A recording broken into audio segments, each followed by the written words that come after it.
a las naciones, ¿sí? ¿Qué papel juegan las naciones? O cómo pueden las naciones conseguir esta ventaja competitiva. Para comenzar, primero tenemos que definir qué es la ventaja competitiva. A ver, Luis Alfonso, ¿me escuchas? Sí, profe. A ver, Luis Alfonso, para ti, ¿qué es la ventaja competitiva? Pues Vamos a poner entre dos empresas, perdón que te interrumpa, entre dos empresas, ¿cuál sería una ventaja competitiva? ¿O qué sería la ventaja competitiva, man? pues lo que yo puedo ofrecer diferente a una empresa que sea más beneficioso para mí. Ok, lo que yo puedo ofrecer diferente ¿me repites, por favor? Sí, lo que yo ofrezco es diferente, no sé, tal vez en el mismo producto o servicio a mi competencia y que esa diferencia sea beneficiosa para mí. Ok, muy bien, gracias, Luis Alfonso. De nada. Citlali, ¿para ti qué es la ventaja competitiva? Pues para mí es como hacer una estrategia para que pues los consumidores te prefieran a ti. Ok, una estrategia para que los consumidores te prefieran a ti por encima de la competencia. Estás en tu carro, ¿verdad, Citlali? Sí, Ok, ok. ¿Sales de trabajar a esta hora? sí, profe, es que como a esta hora tengo unos compromisos, pues llego a mi casa y pues ya me conecto en la compu, pero por mientras en mi celular. No, ok, ok. Muy bien. Gracias, Citlali, gracias, usted dado. Efectivamente, la ventaja competitiva es aquella característica que tienen una empresa que la hace superior a otra empresa logra que los clientes la prefieran por encima de. Se puede lograr esta ventaja competitiva de diferentes formas, haciendo diferenciación en precios, haciendo diferenciación en características propias del producto, haciendo diferenciación en el mercado al que lo vendo o haciendo diferenciación a lo mejor a los clientes a los que voy dirigido. ¿De qué forma aplica esto perdón, Luis Eduardo, adelante, ¿alzaste la mano? Sí, prof, perdón, no quería interrumpirlo, prefería, dar mi discurso de una vez, para el rato no interrumpirlo, no sé qué opina usted. Ya me encarrilé, déjame termino con la ventaja Ah, competitiva de Michael Porter y ya vamos contigo. ¿Te va, parece? sí, prof. Va, perfecto. Entonces, ¿de qué aplica, cómo se aplicaría en este caso la ventaja competitiva en las naciones? ¿Ok? Michael Porter nos dice que cada país debe tener ciertas características, así como las empresas, que lo diferencian de otras naciones y por lo tanto, ¿por qué diríamos que estamos compitiendo con otros países? Pues porque queremos atraer inversión, ¿ok? Queremos ser un mercado pues atractivo también para otras empresas, queremos ser un mercado atractivo o generar empresas atractivas para diferentes mercados, ¿ok? Una diferenciación importante es cuando podemos aprovechar de mejor manera los recursos, ya sea el capital, ya sea el trabajo o ya sea los recursos naturales, ¿ok? Hay una serie de factores, aparte de los anteriores, que ayudan a que ciertos países puedan llegar a ser más competitivos que otros. ¿Ok? Eh, para esto, Michael Porter plantea un modelo que se denomina diamante de los cuatro atributos, ¿ok? Para poder mostrar las ventajas competitivas entre las naciones.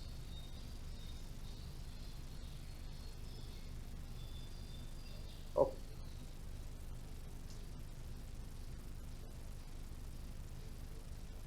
perdón. Ok. Este, este diamante está conformado por primeros cuatro atributos y luego los últimos dos que se agregan, que es intervención del gobierno y fenómenos fortuitos. La primera, condiciones de los factores de producción, ¿ok? ¿Cuáles son los factores de producción, chicos? A ver, ¿quién se acuerda? Lo vieron en economía empresarial. ¿Cuáles son los factores de producción con los que cuenta un país? ¿Quién se acuerda?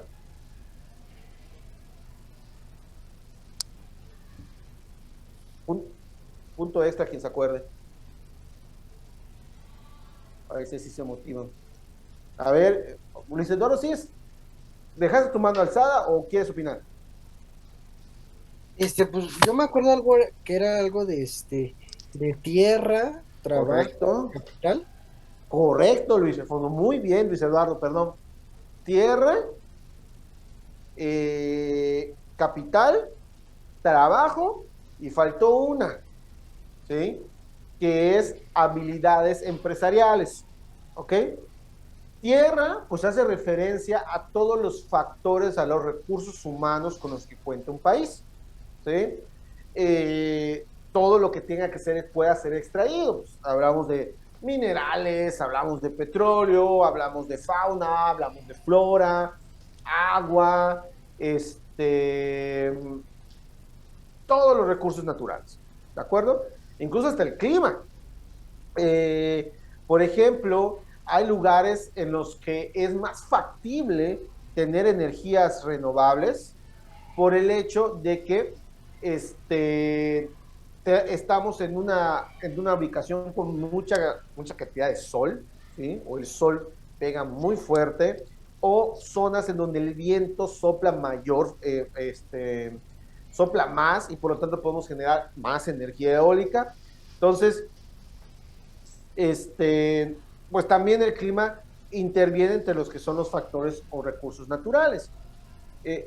Luis, ¿bajaste tu mano o quieres volver a opinar? No, pero perdón, no le he bajado desde el inicio. Ok, ok. Muy bien, gracias, Luis. El trabajo hace referencia a la mano de obra, ¿sí? ¿Qué cantidad de mano de obra tenemos disponible? Es decir, personal en edad para trabajar, mayores arriba de 18 años en el caso de México, ¿sí?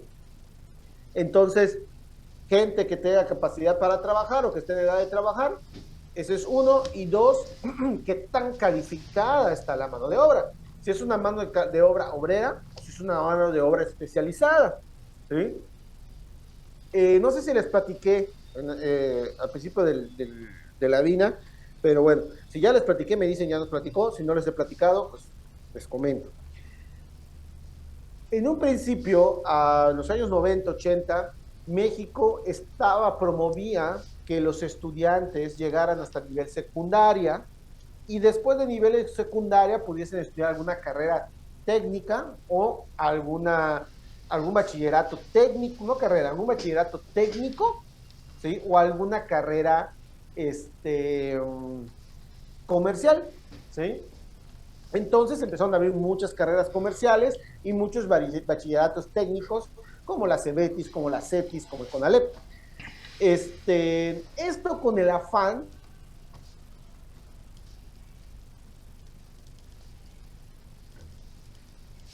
disponibles para las empresas que venían. Porque en un principio México apostaba por ser un país maquilador, ¿sí? Que las fábricas vinieran a nuestro país y nos subcontrataran para poder maquilar. Es por eso que empezamos a tener muchas maquiladoras aquí en nuestro país, no solo maquiladoras de ropa, sino también maquiladoras de autos, ¿sí? De aparatos eléctricos, etcétera. Y teníamos a la gente capacitada, esa mano de obra obrera que salían de los bachilleratos técnicos. Es decir, México decía, bueno, ya terminaste tu secundaria, ahora prepárate para trabajar, ¿ok? Luego, cuando la competencia se empezó a hacer cada vez más fuerte en la cuestión de la maquila, muchas empresas maquiladoras empezaron a mudarse de nuestro país y se fueron a lugares como Taiwán, como China, como Indonesia, ¿ok?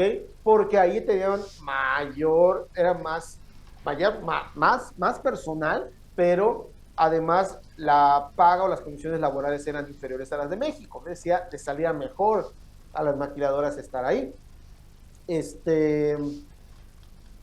Por lo tanto, se empiezan a ir muchas maquiladoras y dice México, oye, ¿y ahora qué voy a hacer? Y empezaron a elevarse las tasas de desempleo. Bueno, ahora empezaron a apostar por tener ya mano de obra especializada. Y es cuando empieza un boom en las universidades. Antes de eso, las universidades en donde podíamos estudiar generalmente eran las universidades públicas o autónomas, ¿sí?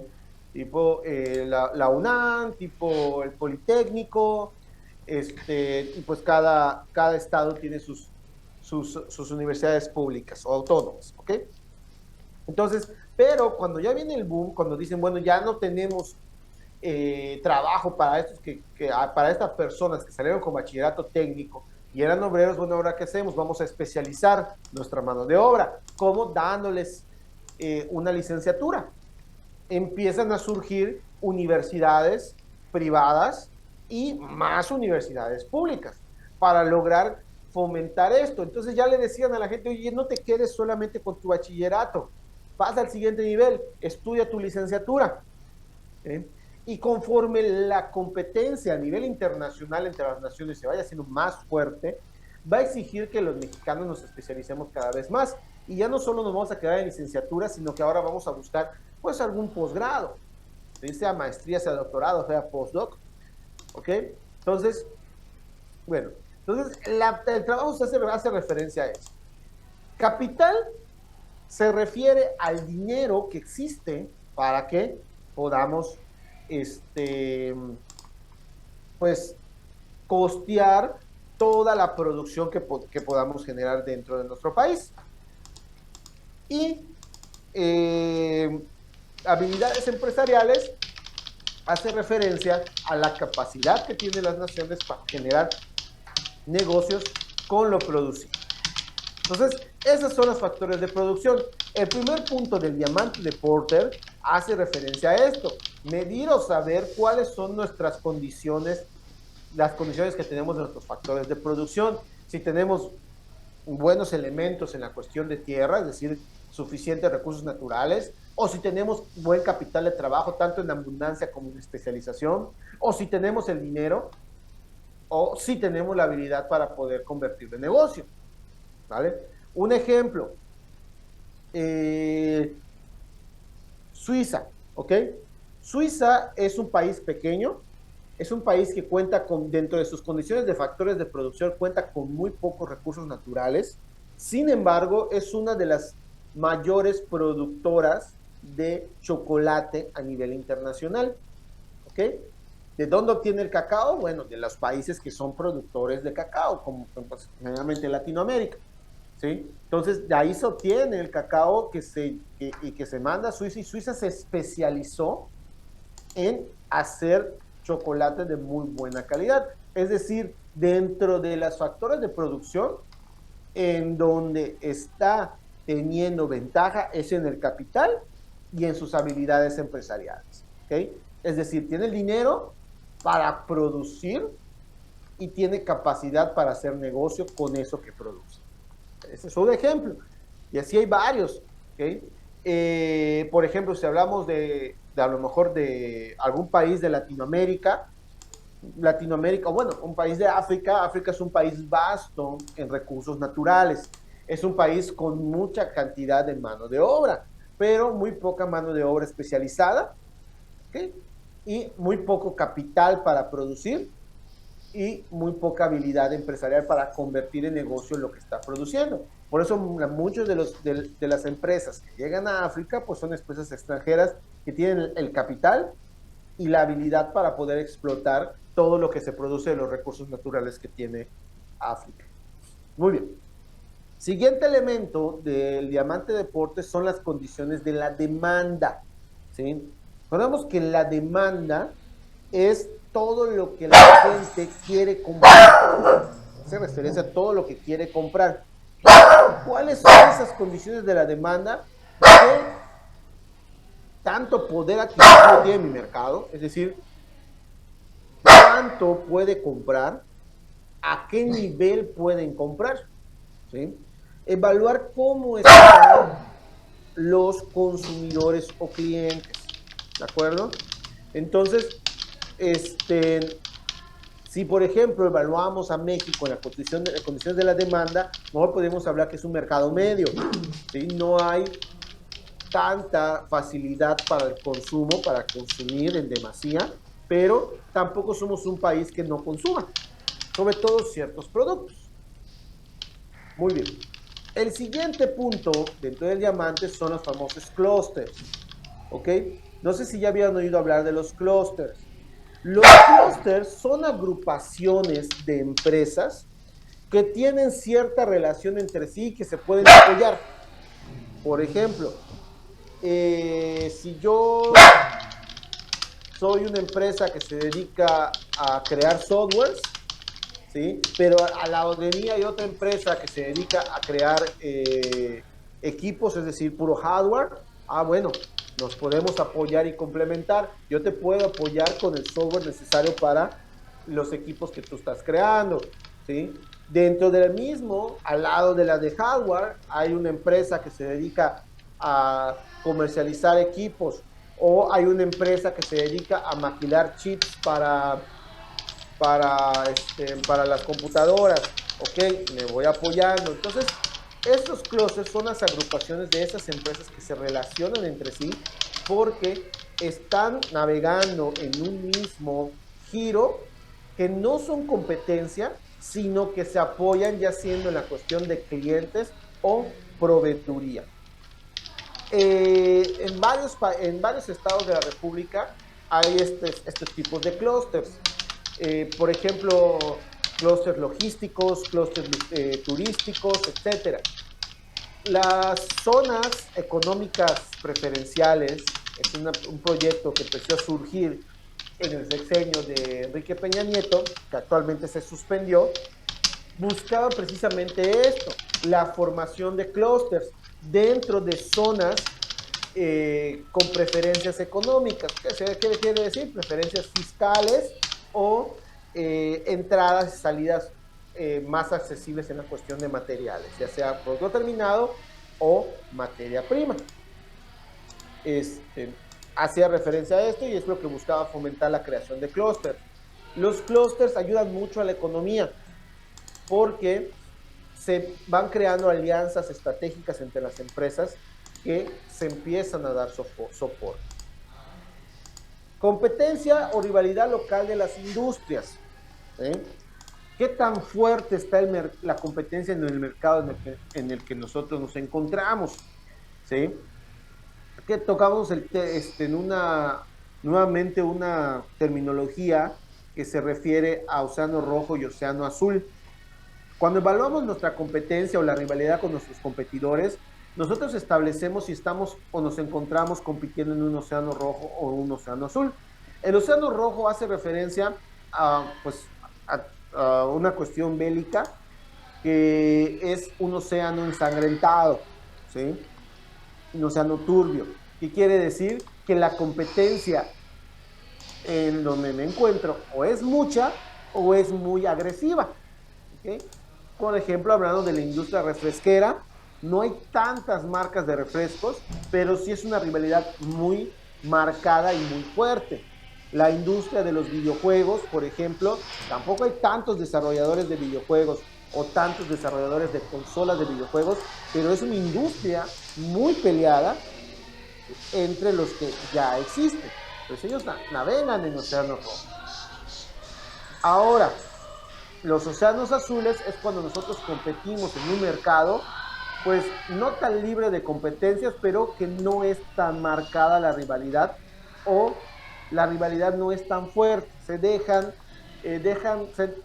vender, dejan crecer entre sí. Los dos últimos puntos que califican en el diamante deporte es la intervención del gobierno. ¿Qué tan fuerte está esta intervención? ¿Qué tan marcada está? Por diferentes motivos. Una, por las legislaciones para permitir que existan empresas. Dos, por la cuestión fiscal, ¿okay? qué tan factibles son de pagar los impuestos que se generan en el país. ¿Qué tanto regulan la competitividad entre las empresas? Por ejemplo, México, fomentando precisamente la competitividad, crea la Comisión Federal de la Competitividad, que es COFESE, si no estoy mal, y además crea leyes que ayudan a fomentar que existan más empresas, es decir, evitando el monopolio, que es lo que van buscando en los países. Hay países que tienen una fuerte intervención gubernamental, ¿okay? Les gusta saber todo lo que hacen las empresas y está en manos del gobierno al decidir qué empresa entra y qué empresa no. Y esos países generalmente tienen o crean muchas empresas gubernamentales. Mientras más empresas gubernamentales existan en un país, más difícil está la competencia, porque normalmente estas empresas gubernamentales son monopolios e impiden el acceso a la entrada de nuevas empresas de giros similares. En México, pues tenemos el ejemplo de CFE, tenemos el ejemplo de Pemex, y en la actualidad pues va a crearse la empresa Litiomex, ¿okay? Que va a aprovechar a explotar todo lo que es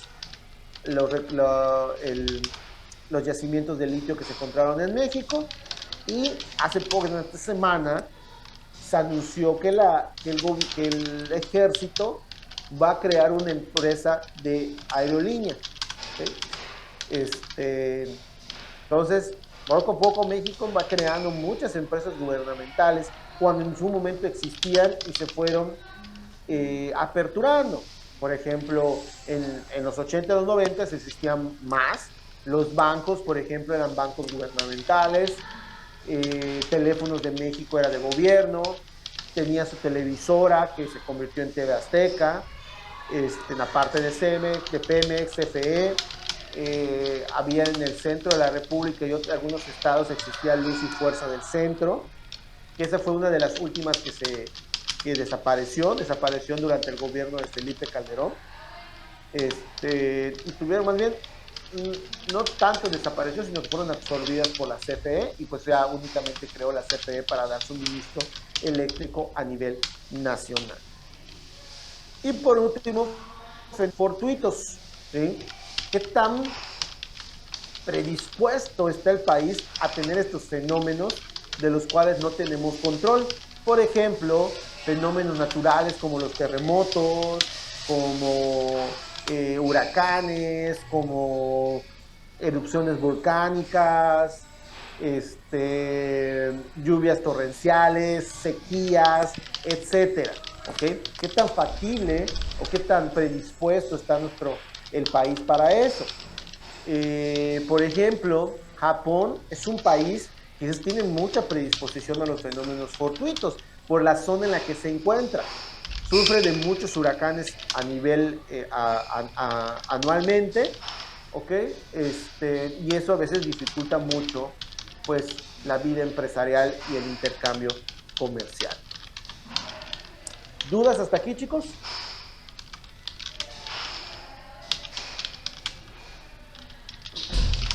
No, profe. Okay. Oigan, chicos, ¿qué saben de Alexa? Clali, que estaba en tu equipo, Alexa, ¿qué sabes de ella? No sé, profe, pero ahorita le voy a mandar mensaje. Está muy desaparecida.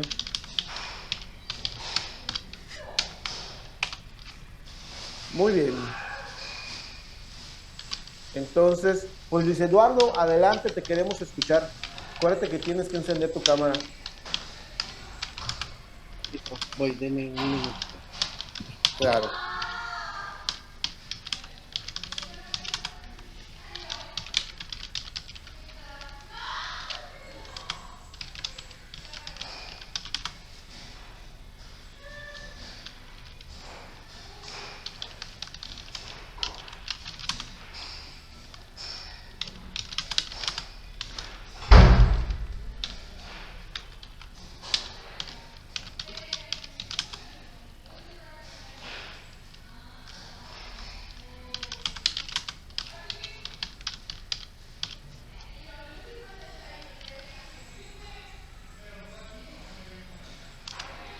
Voy, prof, voy.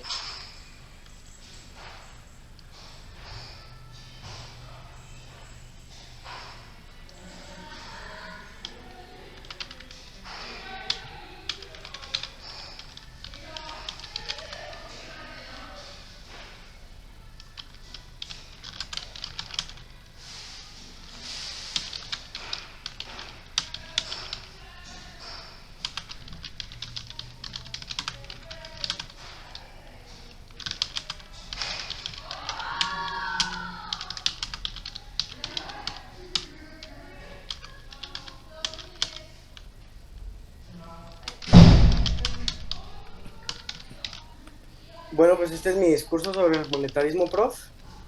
Mucho gusto, Luis Eduardo. Mucho gusto, profe. Ahí va, prof.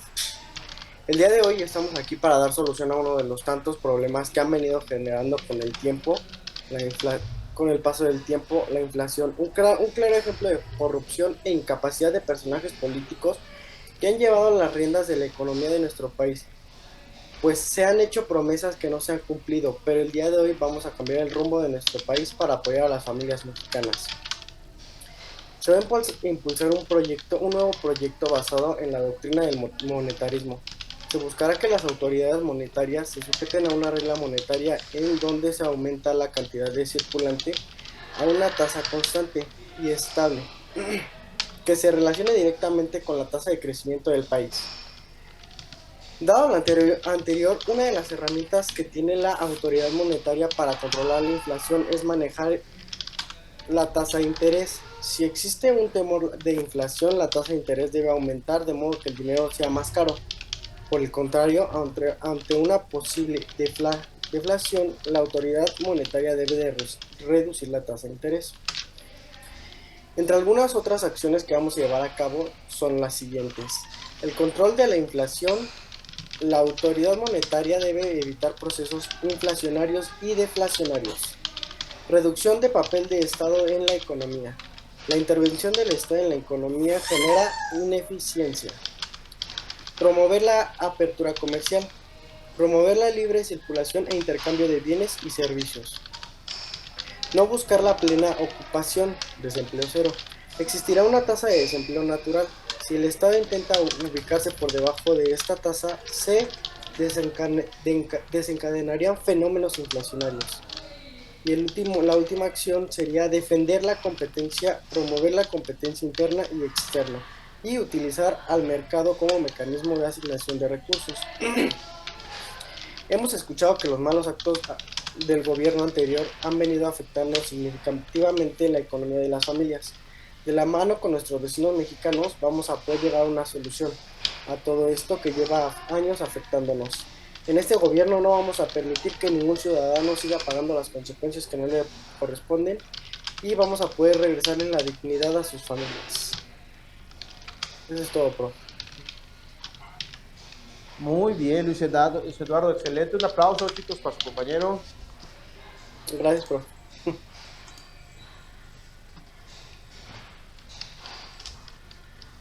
Ya encontré mi manita para aplaudir igual. Muy bien, Luis Eduardo. Entonces, tú nos hablabas nos hablabas en tu discurso, que lo ejemplificaste muy bien, felicidades, sobre el monetarismo, ¿vale? Platícanos a grandes rasgos, Luis Eduardo, de qué trata el monetarismo.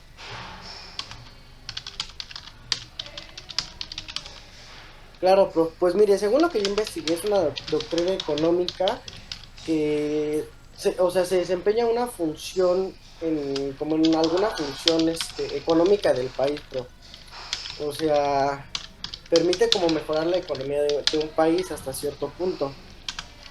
Básicamente, como llevando los puntos que expliqué, podríamos reducir hasta cierto punto la inflación.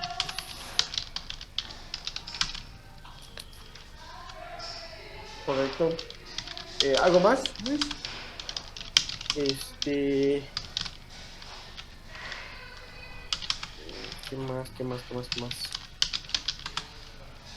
Pues sí sería básicamente eso, prof, y que Ok, bueno, muy bien, Luis Eduardo. El monetarismo en sí es una teoría opuesta al keynesianismo que ayer expuso Luis Alfonso, ¿ok? Que el keynesianismo nos hablaba de una fuerte intervención del gobierno. Bueno, el monetarismo al contrario, hablaba de bajada intervención del gobierno. Es decir, vamos a reducir los impuestos, vamos a darle mayor independencia y autonomía a los bancos centrales, ¿ok? Y lo que va a regir la política monetaria van a ser los diferentes tipos de intereses que existen.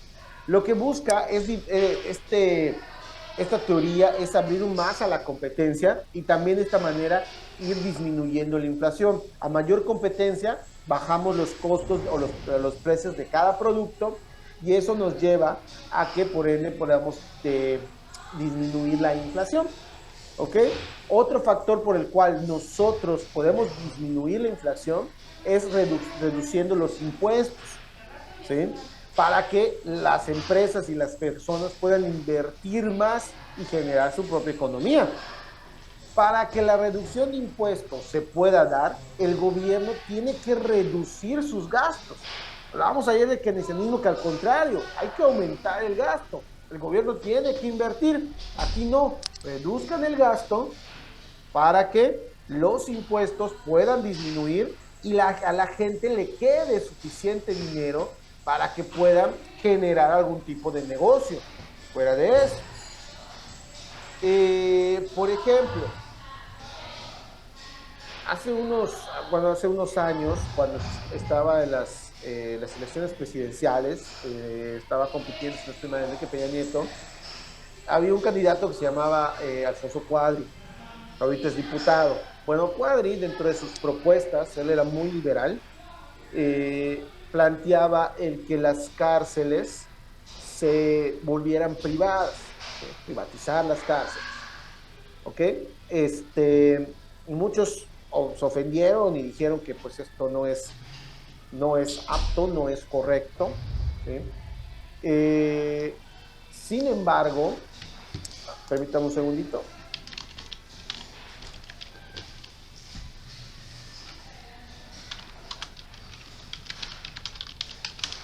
Sin embargo, países como Estados Unidos tienen cárceles privadas. ¿Cómo funcionan? Son empresas que se dedican a administrar las cárceles, ¿ok? Y van generando negocio por medio de producción de los mismos reclusos.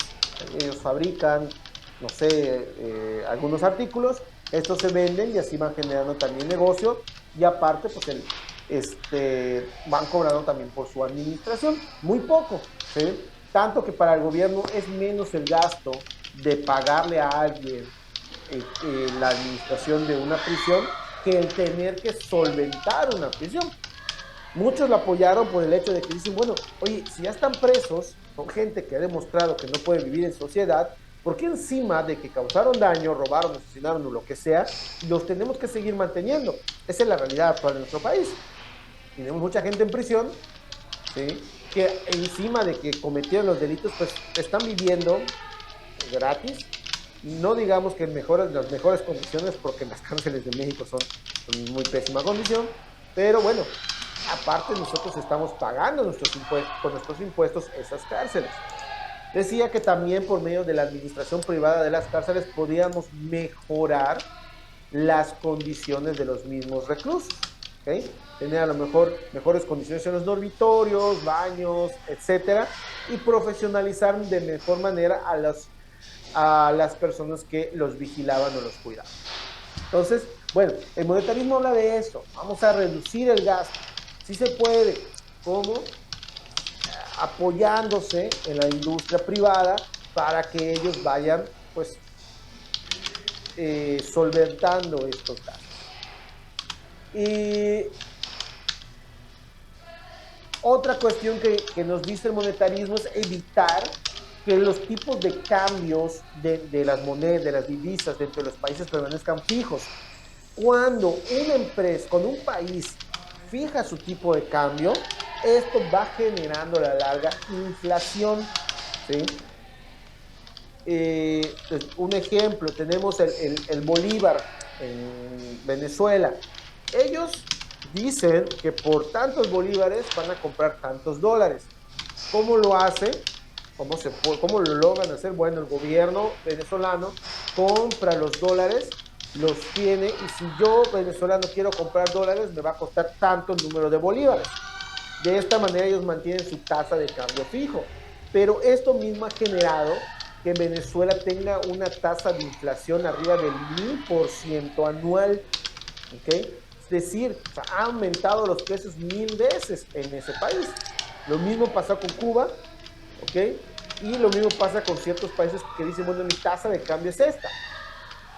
Cuando son países que el tipo de cambio es libre y fluctúa de acuerdo a la oferta y la demanda, no se genera tanta inflación y se logra controlar la misma, como por ejemplo México. A pesar de que ahorita tenemos una de las tasas de inflación más altas en los últimos años, se había mantenido una tasa de inflación anual entre el 4 y el 6% y el 5%. Normal, de acuerdo a nivel económico y de crecimiento que tiene nuestro país. ¿Ok? Entonces, son parte de lo que plantea el monetarismo, contrario al keynesianismo. Liberación, alejamiento del gobierno para lograr crecer la economía dentro del país. ¿Dudas, chicos? ¿Comentarios?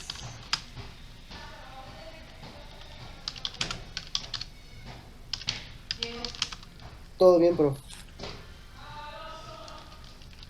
Ok. ¿Estás en clase? Citlali, entonces te contestó algo en Alexa. Pues bueno, No, ¿O algo? no me contestó. De hecho, ni leía los mensajes. Como veas. Si ves que estás ocupado. Qué raro. Sí. No, pero no. Hay que ¿Seguro? investigar a lo mejor qué le pasó.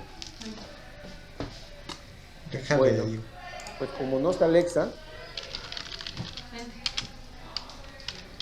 voy a platicar acerca de la teoría que le tocó, que es el mercantilismo.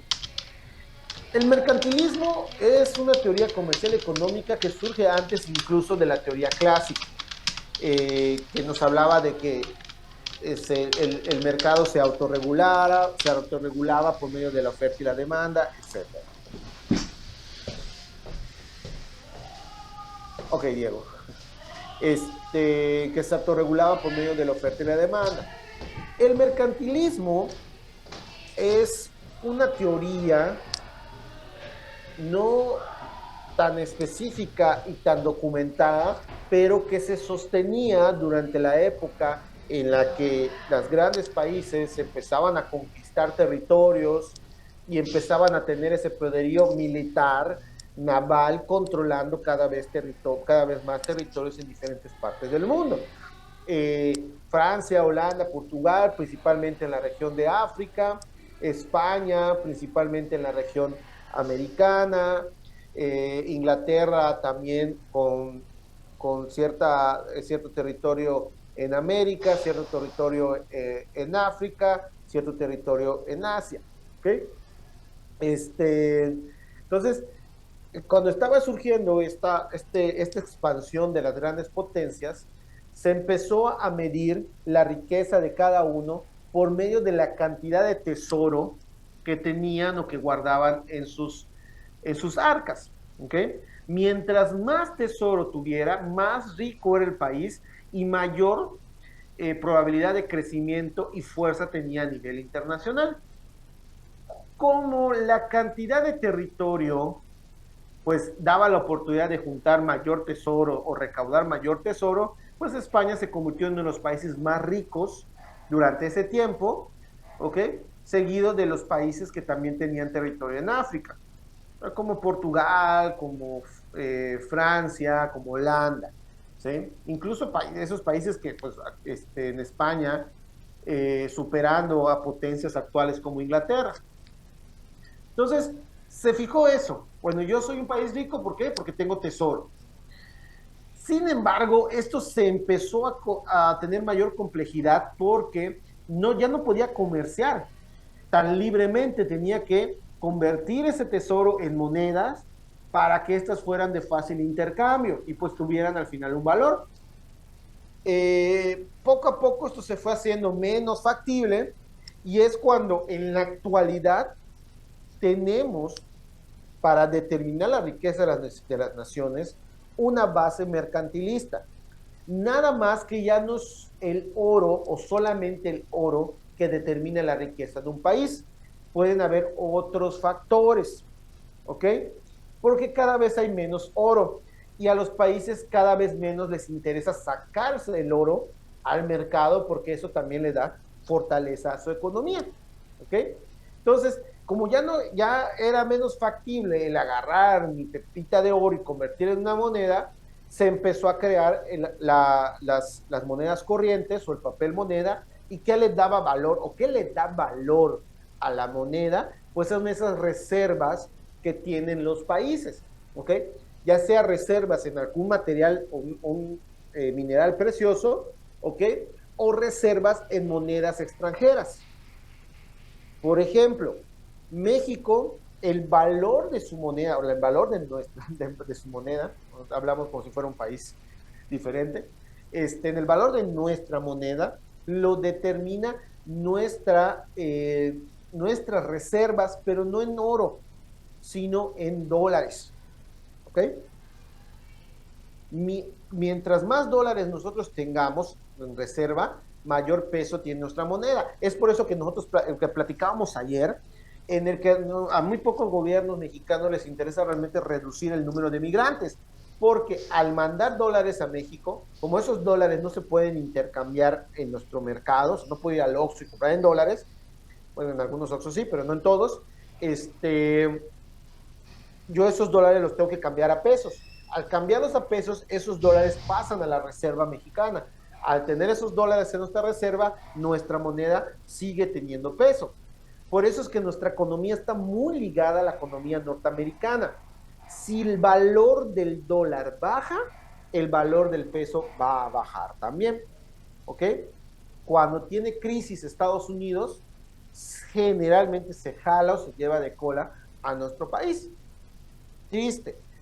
Durante unos años se estuvo buscando, fomentando que México empezara a respaldar la moneda en lo que sí somos o tenemos bastantes recursos, que es en plata. México es rico en yacimientos de plata, ni siquiera tanto oro, sino yacimientos de plata. Y decían, si nosotros soportamos nuestra riqueza en reservas de plata, podríamos lograr que nuestra moneda tuviera aún más valor que el mismo dólar. ¿Ok? ¿Por qué? Porque ahora vamos a otro ejemplo. Estados Unidos. El valor de la moneda del dólar, ¿ok? Ya no la determina sus reservas en oro, a pesar de que Estados Unidos tiene muchas reservas en oro. Pero ya no lo determina esto, porque poco a poco esas reservas fueron disminuyendo. Y como Estados Unidos no puede dejar que su moneda pierda valor, ¿okay? Empezó a basar el valor de su moneda en algo diferente. Y es cuando surge en Estados Unidos lo que se denomina bonos del tesoro. ¿Sí? ¿Alguien ha escuchado hablar sobre los bonos del tesoro?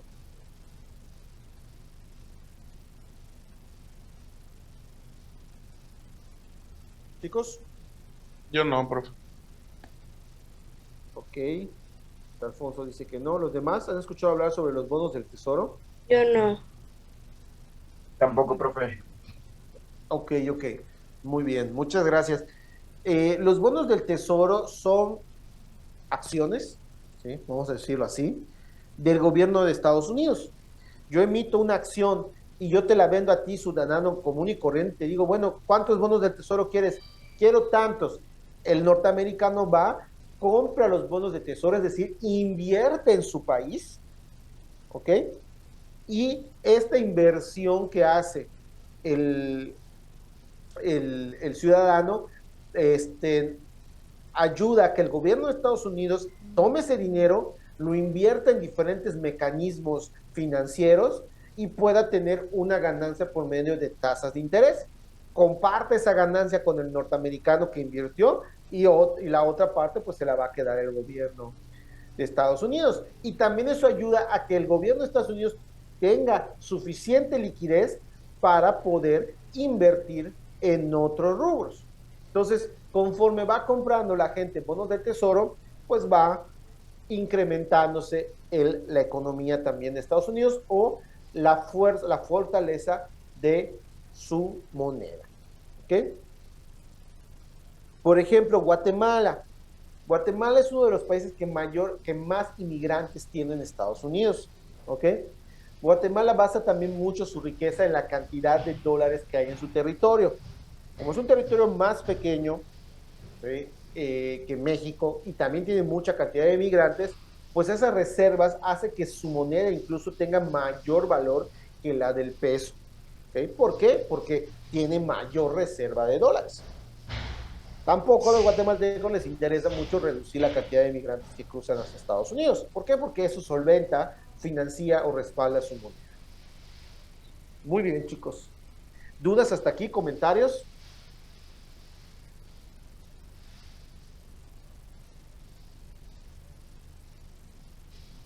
Muy bien. Recuerden que mañana se entrega la actividad 2. Aún no he calificado la actividad 1. De hecho, hoy ya calendaricé todas las actividades. Ya todas las actividades tienen fecha de entrega, incluso el dilema ético. ¿Vale? No vayamos a olvidar el dilema ético. De verdad, siempre se los recuerdo y siempre hay grupos que olviden, siempre hay alumnos que olvidan el dilema ético y eso lleva a que, pues, bajen sus calificaciones. Incluso hay quienes han reprobado por no hacer el dilema ético, que dirán son 5 puntitos, pero bueno, son 5 puntos que suman al final. ¿Ok? Entonces, no se les olvide el dilema ético, ya está todo calendarizado. Cualquier cambio de fecha de entrega, pues lo vamos a estar platicando en clase. Por lo pronto, mañana se entrega la actividad 2. En la clase de ayer les comenté que iba a ser la actividad 2. Luis Eduardo no entró. Si alguien del grupo tomó nota de la actividad que les dejé. Es el cuadro comparativo y subir El discurso. Es correcto. Si lo pueden compartir en el grupo que tengan en algún grupo que tengan de WhatsApp, se los agradecería mucho para que ya todos lo tengamos en mente. ¿Sí? Sí, profe. Vale, Citlali. Pues espero que te conteste Alexa, Citlali. Si te llega a contestar Alexa y te dice, oye, ¿qué voy a entregar? Dile a ella que adicional a la actividad que estamos haciendo, me tiene que entregar, a la actividad que ya les comenté, me tiene que entregar para mañana igual la actividad A que viene en plataforma en la unidad 2 que dice Industria Automotriz en México. Ok, ¿solo ella o todos? No, ella solo ella. Ustedes es el cuadro comparativo y el discurso nada más. Que es parte de, pues, reconocer que hicieron el trabajo del discurso para la clase.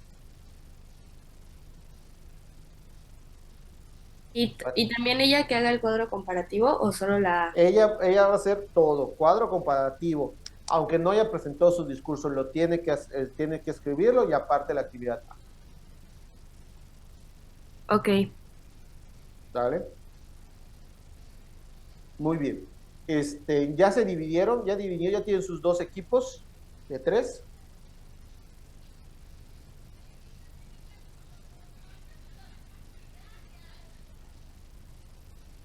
Chicos.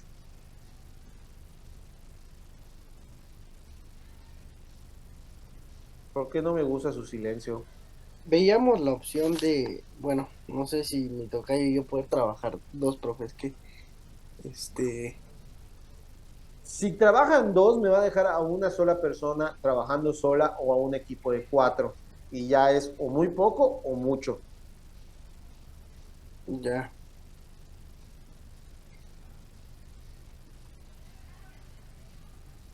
Si se complica, chicos, lo hacemos todo individual, ¿eh? Por mí no hay problema.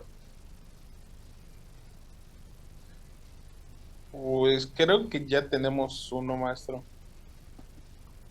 Ya con los 3. Ajá. Ok. Si es así, de todas maneras, miren, piénselo bien, ya defínanlo. Ok. Si tienen un grupo de WhatsApp que lo platiquen, el lunes ya última fecha para que me lo definan.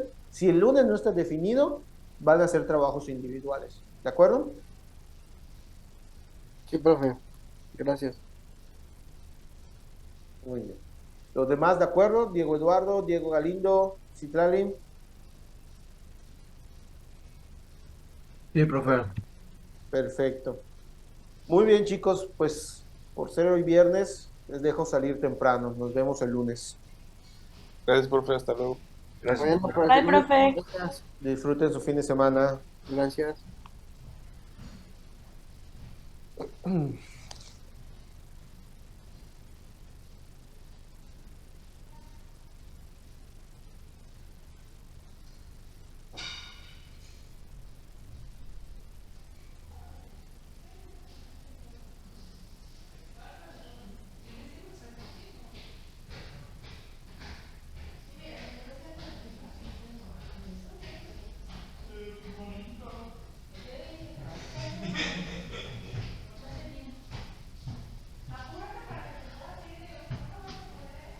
Ay, que a lo mejor si nadie no puede mañana. Ma.